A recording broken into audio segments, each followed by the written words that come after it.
What's up, people? Welcome back to the channel. Welcome back to Samelo TV. So Chelsea won the game today. We beat Astana 3-1. Yeah, it was one of those games that, for me personally, I was curious to see if, Maresca was gonna start a bunch of kids, which turned out to be what he did. I'm glad he did that because, honestly, we have a big game this weekend against Brentford, and I really wasn't trying to see him fielding any of the guys that normally play on the weekend. I mean, I would have been upset if I saw even a Mkunku on the traveling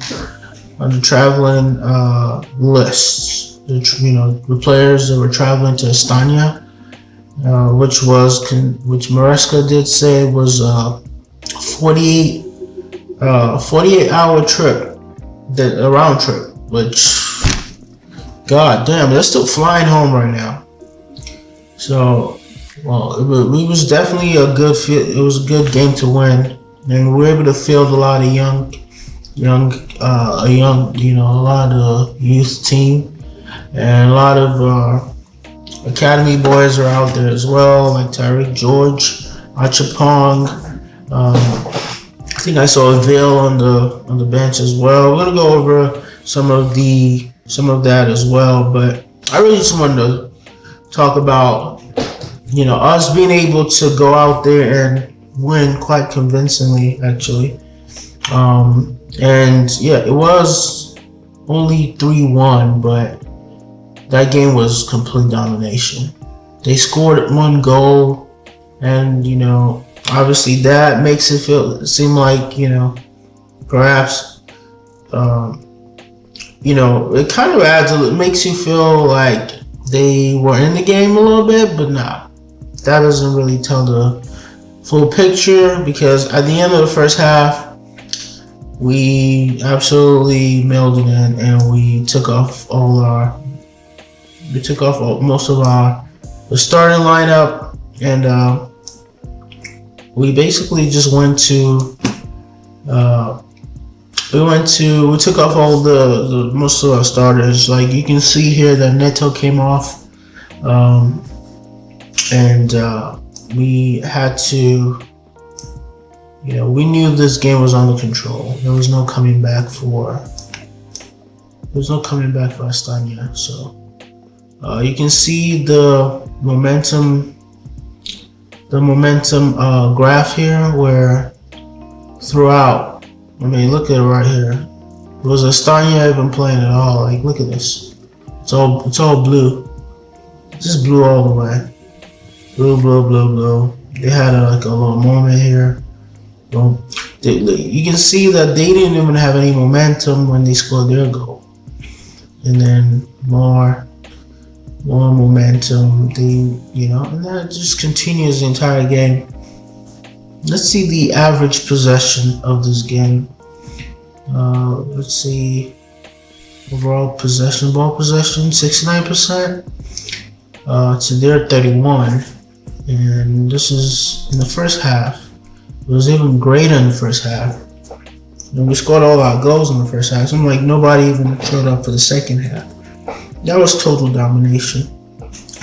The expected goals, we scored 3 goals in the first half. It was less than 1. So I guess we took advantage of some of we were very clinical. Gui's goal, where he just kind of drove past his defender and scored a really nice goal. It was quite impressive, actually. That's another guy that I think can come good in a few years. And we created 2 big chances in the first half to their 0, and we had 12 shots. So I guess Jurgensen made 1 save in the first half. Their goalkeeper made 4, and look at the number of passes. It was almost triple theirs. And overall, that game was just absolute dominance. We sit top of the Conference League at this moment. We have Victoria beneath us, I think prior to today, we had 15 points to Victoria's 13. So I'm guessing they've drawn at least one game. It was Legia that was behind us before. I'm guessing they drew today or lost today. Yeah, they must have lost. It's Legia team here, but yeah, we're just toying with this Europa Conference League right now. It's just a joke, really. But it is nice to see us field some of the young boys, and we went out there. We took care of business. Vega had a really good game. As you can see, he's our highest rated player, next to Dewsbury Hall and Marguerite. Let's talk about the goals for a second. So we know that the first goal scored by Marguerite, where he absolutely rinses his defender and scores a nice goal. And obviously, the second goal came from Gil as well, where the chance was created by Neto, and then Vega finishes it off, and he was named player of the match. Shout out to Vega, because that man does not look like a young man. I mean, look at it. What is this mustache that he's got going on here? But I digress. I need to stay on task because I'm talking about some crazy stuff in here. Let's look at the overall ranking of this team. We have Rakasai. There's some interesting names over here. Vega. We got George, Tyreek George 7.6, Mark Gill, Neto 7.7, Chukwuemeka 7.5. I really do hope that Chukwuemeka gets back as a big part of this team. I had real high hopes for my boy Chukwuemeka. And we got the Saucy. Looks like the Saucy. We got Tosin and Achapon and Jorgensen. Jorgensen had 6.7, I guess, because he conceded from the one shot they had or something. Well, yeah, but overall, that was a very convincing win. And now we'll look forward to Brentford, where most of our guys are rested. Cole Palmer is probably on the beach today, just relaxing, watching the game like us. And now we can field a really strong lineup. And even most of our subs didn't even travel. So we have Nkuku to come in. We have Felix to come in. We have just still the full artillery to come in. So very, very good management by Maresca as he continues to do all the right things, man. We're really lucky as Chelsea fans that we have such a competent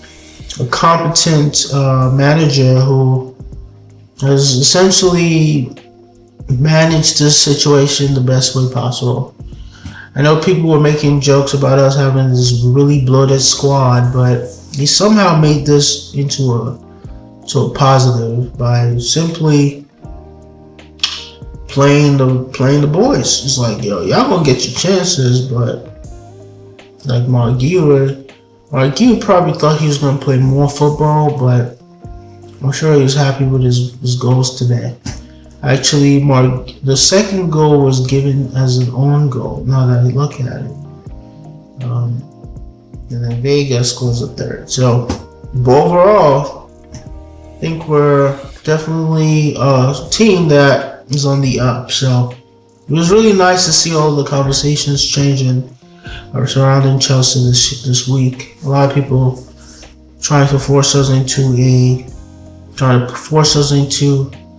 a title challenge, a title race that we're obviously hesitant to get into. A lot of us just know that, we know what it's going to take to compete for a title. So we're all just keeping our foot on the ground as Chelsea fans. So let us be, y'all. Stop trying to pull us into races that we're not interested in. Well, not that we're not interested, but we know we're definitely ahead of schedule. We just want to win a game at a time. As a lot of us are saying, we're just chill guys. Just, happy to be here right now. But I believe that come March, if we're anywhere close to where we are right now, if we've kind of closed that gap between us and Liverpool, or whoever is sitting atop the Premier League table, then we can have another conversation at that point. But as of right now, we're taking each game as it comes, and we are hoping that when we get to the business end of the season, we're there or thereabout. So let me know your thoughts in the comment. Leave a like, and I'll catch you on the next one.